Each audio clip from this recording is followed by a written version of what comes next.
mempersembahkan renungan Santapan Rohani, terjemahan dari renungan Our Daily Bread.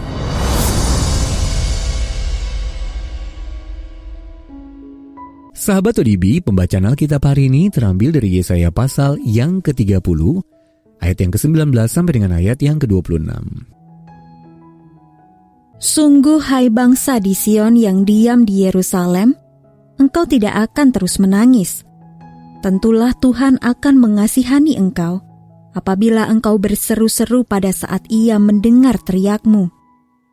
Ia akan menjawab, dan walaupun Tuhan memberi kamu roti dan air serba sedikit, namun pengajarmu tidak akan menyembunyikan diri lagi, tetapi matamu akan terus melihat Dia, dan telingamu akan mendengar perkataan ini dari belakangmu. Inilah jalan, berjalanlah mengikutinya. Entah kamu menganan atau mengiri.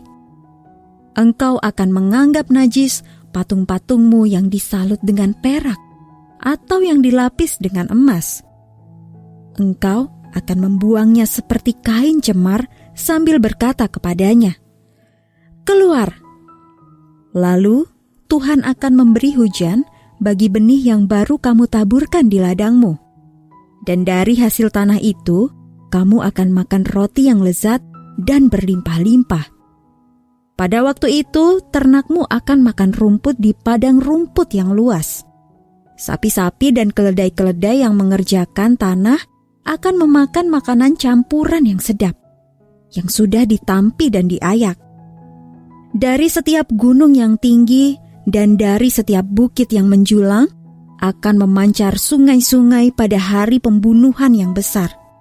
Apabila menara-menara runtuh, maka terang bulan purnama akan seperti terang matahari terik, dan terang matahari terik akan 7 kali ganda, yaitu seperti terangnya 7 hari pada waktu Tuhan membalut luka umatnya dan menyembuhkan bekas pukulan. Ayat mas renungan hari ini terambil dari Yesaya pasal yang ke-30 ayat yang ke-19.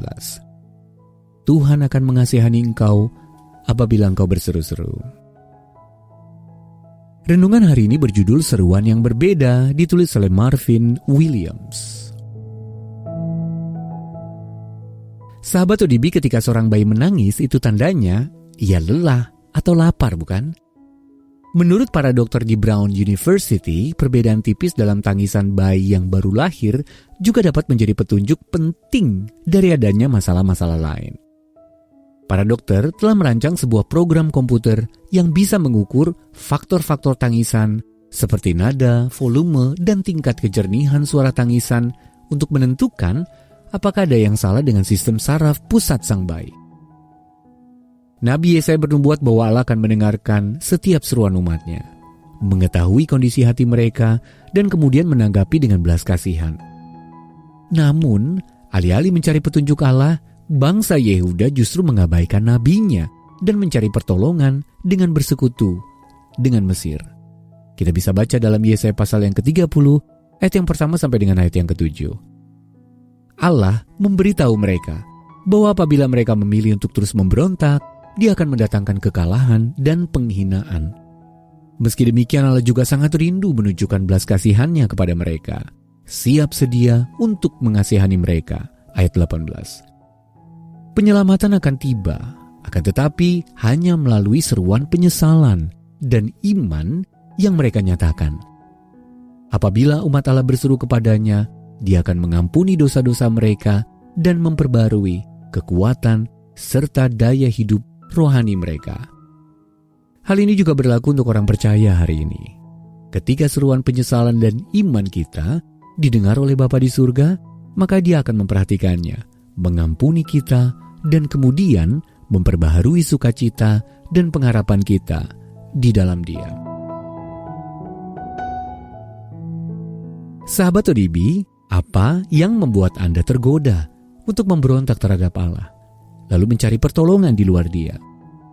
Lalu bagaimana pertobatan kita di hadapannya mendatangkan rekonsiliasi dan menghidupkan kita? Mari kita berdoa.